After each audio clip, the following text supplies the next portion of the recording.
រឿងអាកំបាំងនៃការបាត់យន្តហោះ MH307 នៅថ្ងៃទី 8 ខែមីនា ឆ្នាំ 2014 នៅម៉ោងប្រមាណជាងអាធ្រាត្រយន្តហោះ Malaysia Airlines Flight MH307 ដែលជាប្រភេទ Boeing 777 បានហោះឡើងពីទីក្រុងកូឡាឡាំពួរ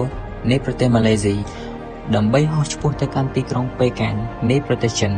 នៅលើយន្តហោះនោះមានអ្នកដំណើរនិងបុគ្គលិកសរុបចំនួន 239 នាក់ដែលភាគច្រើនជាពលរដ្ឋចិនយន្តហោះបានហោះបានប្រហែលជា 40 នាទីតាមផ្លូវធម្មតាហើយសញ្ញារបស់វាបានបាត់ទីផ្ទាំងរ៉ាដានៅពេលដែលយន្តហោះបានហោះកាត់ចូលឈូងសមុទ្រថៃបន្ទាប់មកទំនាក់ទំនងទាំងអស់ដែលតាក់ទងជាមួយយន្តហោះនោះត្រូវបានបាត់ដំណឹងហើយវាក៏ជាប្រវត្តិសាស្ត្រការស្វែងរកដ៏ធំបំផុតភ្លាមក្រោយពេលបាត់ពលរដ្ឋម៉ាឡេស៊ីនិងប្រទេសជិតខាងដូចជាប្រទេសអូស្ត្រាលីចិនថៃនិងវៀតណាមបានចាប់ផ្ដើមស្វែងរកយន្តហោះនោះការស្វែងរកដោយធ្វើឡើងនៅលើអាកាសនិងនៅក្នុងសមុទ្រជាពិសេសនៅតំបន់សមុទ្រសាឡង់ដែលគេជឿជាក់ថា MH307 អាចធ្លាក់នៅទីនោះ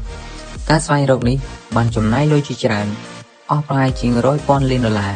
ហើយចំណាយពេលរាប់ឆ្នាំប៉ុន្តែអ្វីដែលគេរកឃើញមានតែបំណែកតូចមួយចំនួនតែប៉ុណ្ណោះបំណែកទាំងនោះគេនិយាយថាជាបំណែកយន្តហោះ MH307 ពិតប្រាកដប៉ុន្តែអ្វីដែលគេគ្រប់គ្នាឆ្ងល់សាកសពរបស់អ្នកដំណើរ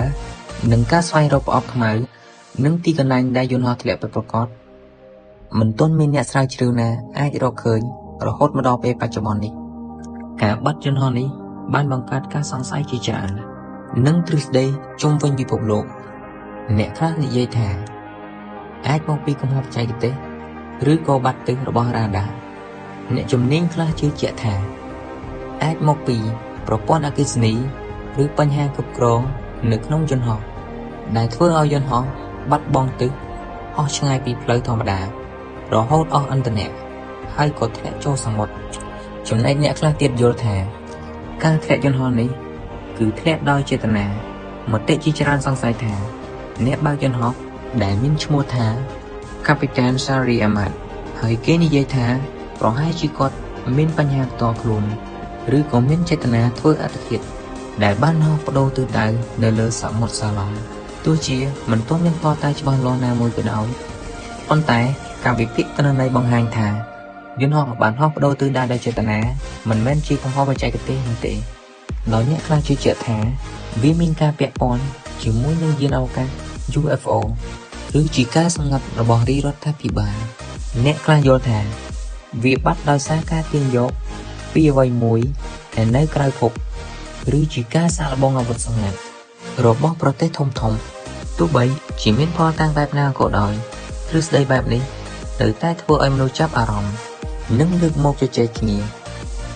ករណីនេះបានបង្កឲ្យមានការសោកសៅយ៉ាងខ្លាំងសម្រាប់គ្រួសារអ្នកដំណើរចំនួន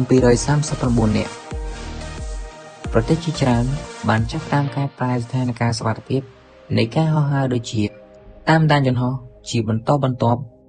តាមផ្កាយរណបបង្កើតទំនាក់ទំនងថ្មីសម្រាប់បញ្ជូនបញ្ហាផ្ទាល់ខ្លួនរបស់យន្តហោះនិងធ្វើការសម្របសម្រួលជាបន្តបន្ទាប់រវាងប្រទេសទាំងអស់រឿងនេះក៏គេលើកយកមកសន្និដ្ឋានយន្តហោះ MH307 ដែលបានបាត់នេះបង្ហាញថាទោះបីបច្ចេកវិទ្យារបស់មនុស្សឆ្ពោះទៅឆ្ងាយយ៉ាងណាក៏ដោយក៏នៅតែមានអាថ៌កំបាំងធម្មជាតិនិងហេតុការណ៍ដែលមនុស្សមិនអាចបកស្រាយបានវាគឺជារឿងដ៏សោកសៅប៉ុន្តែជាផ្នែកមួយនៃប្រវត្តិសាស្ត្ររបស់មនុស្សដែលមនុស្សគ្រប់រូបនឹងត្រូវចងចាំជារៀងរហូត